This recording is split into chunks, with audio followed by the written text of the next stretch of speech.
That was all he missed, and he ain't coming back. At the tombstone bar in the juke joint car, he made a stop. Just long now, grab a handle off the top.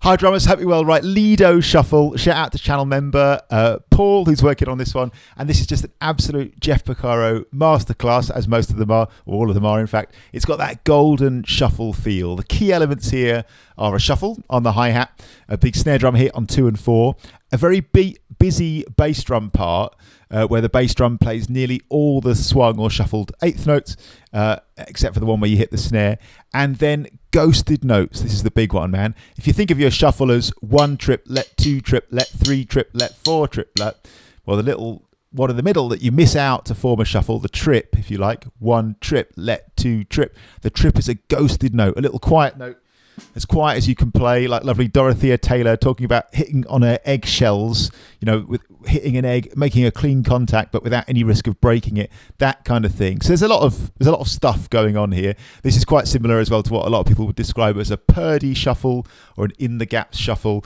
because of that ghosted note in the gaps. It isn't a half-time shuffle as the Purdy shuffle is usually, that name, the Purdy shuffle, is usually applied to a half-time shuffle. It's a regular time shuffle, but with the little ghost note elements in. Anyway, let's start building it up. So the first thing is the hi-hat. It's a shuffle, right? So on your hi-hat, you're playing 1 and 2 and 3 and 4, and it's got to have that shuffle, man. I've seen some drummers playing it as just straight quarter notes, 1, 2, 3, 4. Nothing against that, but for me, it just doesn't quite feel right. It's got to have that shuffle to it. So 1 and 2 and 3 and 4 and 1 and 2 and 3 and 4 and 1 and 2 and 3 and 4 and 1 and 2 and 3 and 4. Now the basic version of a shuffle groove would go something like 1 and 3 and 4 and 1 and 2 and 3 and 4. So we're basing it on that. If you played that to the song, it would work and be okay. The big dirty backbeat on 2 and 4, of course, is in there. The bass drum, though, we'll turn to the bass drum next, is much busier. The bass drum, like I said earlier, plays every single eighth note in the bar that the snare drum doesn't play. Very much like Stevie Wonder's amazing drumming in the song Higher Ground. On Higher Ground, he's playing...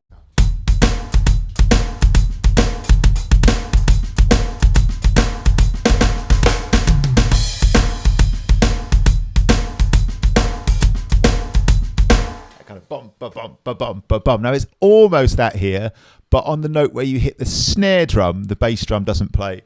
So you've got, and this is just the main groove, by the way. There's obviously variations throughout the song, but this is what I would consider the main part. It happens more often than any others.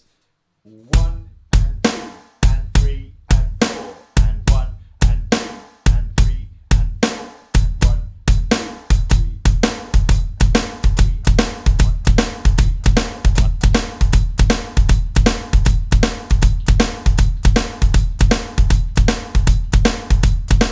That's the idea, man. Locking together that hi-hat and kick. Boom, chunga, boom, boom, boom, ga. I've got to say, it's pretty tricky, man. Pretty tricky to nail down. Certainly tricky to get with the Jeff Porcaro-esque golden feel. I think that represents a challenge to most drummers to capture it just as or anywhere close to how he played it. But that's what we're doing with the loud snare, hi-hat and kick. We're playing 1 and 2 and 3 and 4 and 1 and 2 and 3 and 4. I guess the full speed is somewhere around there, right?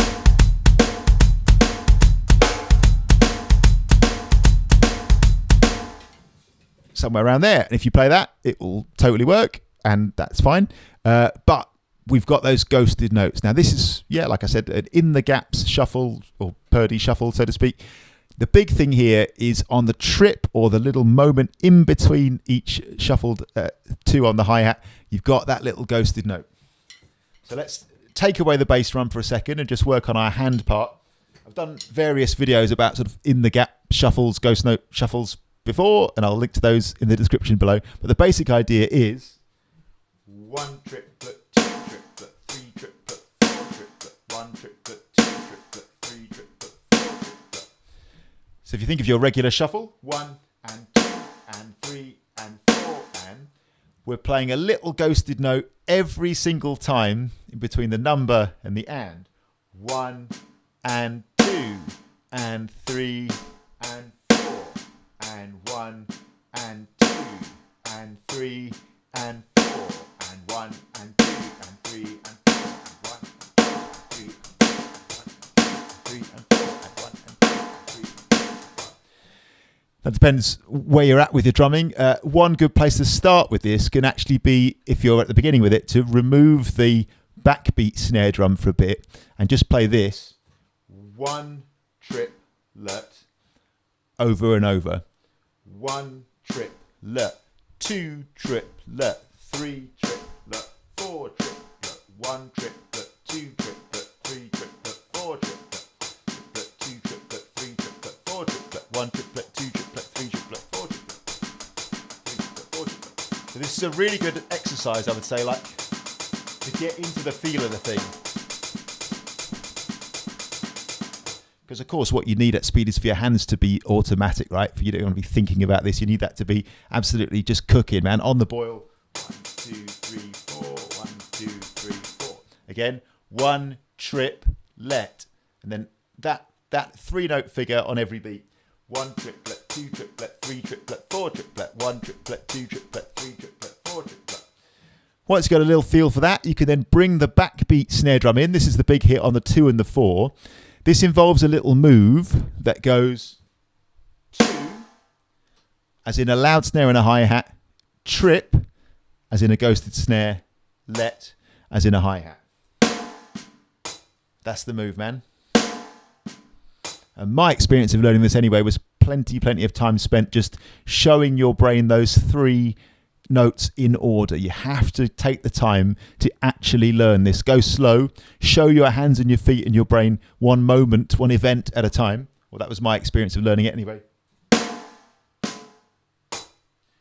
So the whole thing, 1 triplet, and then 2 triplet, 3 triplet, 4 triplet, 1 triplet, 2 triplet, 3 triplet, 4 triplet, 1 triplet, 2 triplet, 3 triplet, 4 triplet. 3, 1, 2, 3, 1, 2, 3, 4, 1, 2, 3, 4, 1, 2, 3, 4, 1. You getting it? So beat 1 is 1 triplet. Beat 2 is 2 triplet. Beat 3 is 3 triplet. Beat 4 is 4 triplet. You might have noticed that beat 1 and beat 3 are the same and beat 2 and 4 are the same. One last time, just the hands, but with everything. 1 triplet, 2 triplet, 3 triplet, 4 triplet, 1 triplet, 2 triplet, 3 triplet, 4 triplet, 1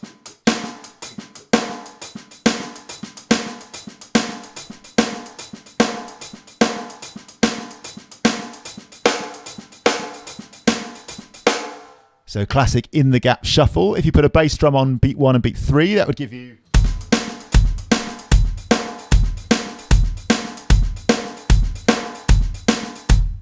which is a lovely feel.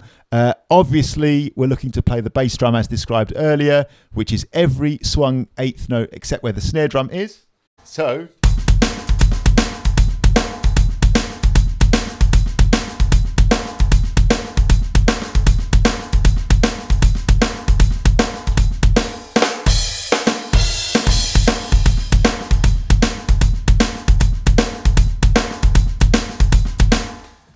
I'm going to start slow here. I'm going to play everything, the bass drum and the ghosted notes and everything. I'm going to start really slow and I'm going to work it up to speed. Here we go. 1 triplet, 2 triplet, 3 triplet, 4 triplet, 1 triplet, 2 triplet, 3 triplet, 4 triplet.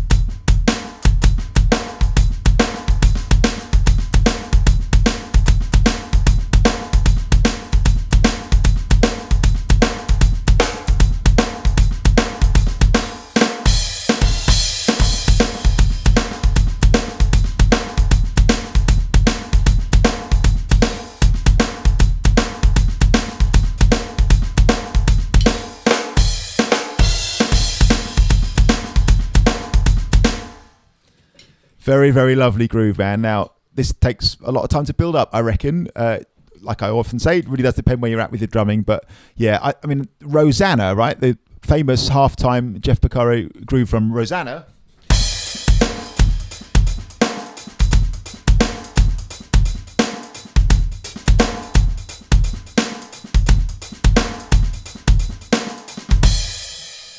Features at grade 8 in Trinity Rock and Pop. So I would suggest that this groove would be somewhere in the same territory, right?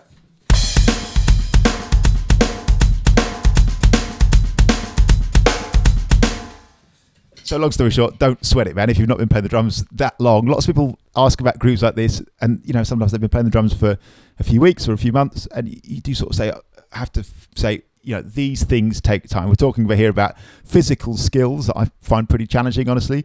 Not that I'm the last word in drum skill, but I personally find them quite challenging after playing drums for quite a long time.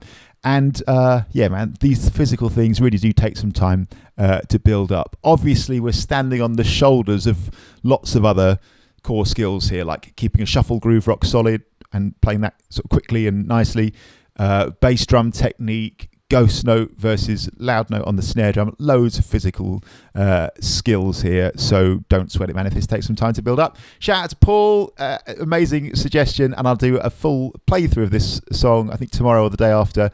I'll do like a note for note cover of it, because it'd be really fun to play, I think. Thanks a million as always for watching, really appreciate it. Please like, share and subscribe, and if you do subscribe and you want to get a notification every time I upload a video, which is pretty much every day, please click the little bell icon. Oh, by the way, this was the answer, of course, to yesterday's Name That Drum Tune. And shout out to the amazing Sydney Long, who was the first person to correctly identify this, and he wins a month, I'm assuming it's a he, wins a month's free channel membership. So nice one, Sydney.